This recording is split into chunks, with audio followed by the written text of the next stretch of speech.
بسم اللہ الرحمن الرحیم الحمد للہ رب العالمین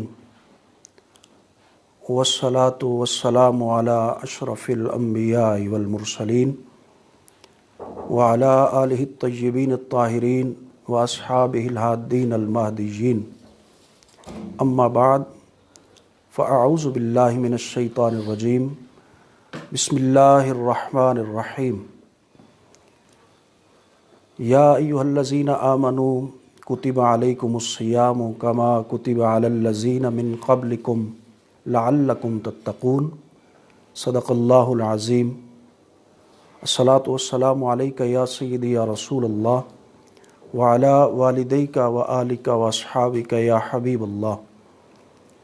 محترم معزز ناظرین و سامعین،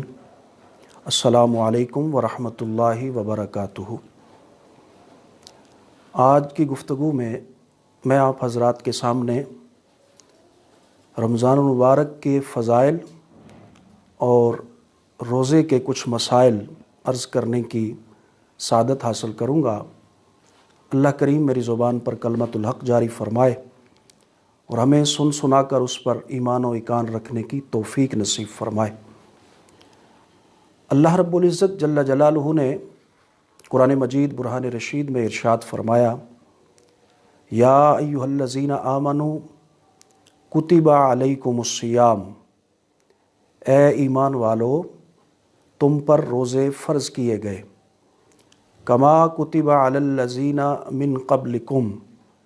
جیسا کہ ان لوگوں پر روزے فرض کیے گئے تھے جو تم سے پہلے تھے، لعلکم تتقون، تاکہ تم پرہیزگار بن جاؤ، تمہیں تقوی نصیب ہو جائے۔ پہلی بات تو یہ ہے کہ جس طرح باقی عبادات ہیں، نماز ہے، روزہ ہے، حج ہے، زکوٰۃ ہے، ان سب عبادات کا اجر اور ثواب رب العالمین کی طرف سے بندے کو عطا کیا جاتا ہے، لیکن ان کی ایک خاص فوائد بھی ہیں۔ ہر عبادت کا کوئی نہ کوئی خاص فائدہ اور مقصد بھی ہے۔ جیسا کہ نماز کے بارے میں ارشاد ربانی ہے، ان الصلاۃ تنہی عن الفحشاء والمنکر، کہ جہاں نماز کے اور بہت سارے فوائد ہیں، ان میں سے ایک فائدہ یہ ہے کہ نماز بے حیائی اور برائی سے روکتی ہے۔ اسی طرح حج کے بارے میں نبی پاک صلی اللہ علیہ وسلم کا فرمان ذیشان ہے کہ جو بندہ حج کر کے واپس آتا ہے وہ گناہوں سے ایسے پاک ہو جاتا ہے جیسے آج ہی اس کی ماں نے اسے جنم دیا ہے۔ اسی طرح زکوٰۃ ہے، اس کو ادا کرنے سے انسان کا مال پاک ہو جاتا ہے، اور روزہ اس کو رکھنے سے جو بے شمار فوائد ملتے ہیں، ان سے سب سے بڑا فائدہ یہ ہے لعلکم تتقون، تاکہ تمہیں تقوی مل جائے، طہارت مل جائے، اللہ کا خوف دل میں پیدا ہو جائے۔ اور روزے کے بارے میں جب روزہ رکھا ہو انسان نے تو یہ ہماری دیکھنے میں آتا ہے، یہ ہماری پریکٹیکل لائف میں ہے کہ روزہ انسان کو اللہ کا ڈر نصیب کرتا ہے۔ آپ دیکھیں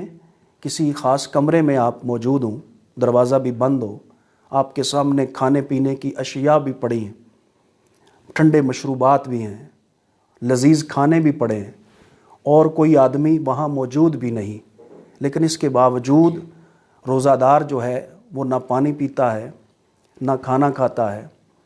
اور اس کو پتہ ہے کہ میرا رب مجھے دیکھ رہا ہے۔ تو یہ ہے روزے کا تقوی عطا کرنا۔ روزہ انسان کو تقوی نصیب کرتا ہے، اللہ کا ڈر نصیب کرتا ہے۔ نبی کریم رؤوف الرحیم صلی اللہ تعالیٰ علیہ وسلم کا فرمان ذیشان ہے کہ قیامت کے دن کچھ لوگ جنت میں چلے جائیں گے، اور ان کے جنت میں جانے کی خبر کسی انسان کو نہیں ہوگی اور نہ فرشتوں کو ہوگی۔ جب وہ جنت میں پہنچ چکے ہوں گے اپنے اپنے محلات میں، تو فرشتے جب جنت میں جائیں گے تو دیکھیں گے وہ جنت میں پہلے پہنچے ہوئے ہیں، تو وہ فرشتے جا کر ان سے کہیں گے تم جنت میں کیسے چلے گئے، ہمیں تو خبر نہیں ہوئی۔ تو وہ لوگ کہیں گے ہم دنیا میں روزہ رکھا کرتے تھے، ہمارے روزے کی ہمارے رب کے علاوہ کسی کو خبر نہیں تھی، آج اس نے روزے کی برکت سے ہمیں جنت میں ایسے داخل کر دیا ہے کہ رب کے علاوہ ہمارے جنت میں جانے کی کسی کو خبر نہیں ہوئی۔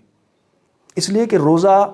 اللہ رب العزت اور بندے کے درمیان ایک راز کا نام ہے۔ صرف اس بندے کو پتہ ہوتا ہے کہ میرا روزہ ہے، یا اللہ کا الحاکمین کو پتہ ہوتا ہے کہ اس بندے کا روزہ ہے، کیونکہ اس میں ریاکاری کا تصور نہیں ہوتا۔ اس لیے ارشاد ربانی ہے، نبی کریم رؤوف الرحیم صلی اللہ تعالیٰ علیہ وسلم حدیث قدسی ارشاد فرماتے ہیں، جس کا مفہوم یہ ہے کہ اللہ رب العالمین فرماتا ہے کہ روزہ دار کے منہ کی جو بو ہوتی ہے وہ اللہ رب العالمین کے ہاں کستوری سے بھی زیادہ اس کا درجہ ہے۔ اور اللہ رب العزت کا فرمان ہے کہ روزے دار نے میری وجہ سے اپنا کھانا چھوڑا، اپنا پینا چھوڑا اور اپنے نفسانی خواہشات کو چھوڑا، اس لیے روزہ اس نے صرف میرے لیے رکھا اور میں ہی اس کی جزا عطا کروں گا۔ باقی عبادات کی جزا بھی اللہ رب العالمین عطا کرتا ہے، لیکن روزے کی خاص جزا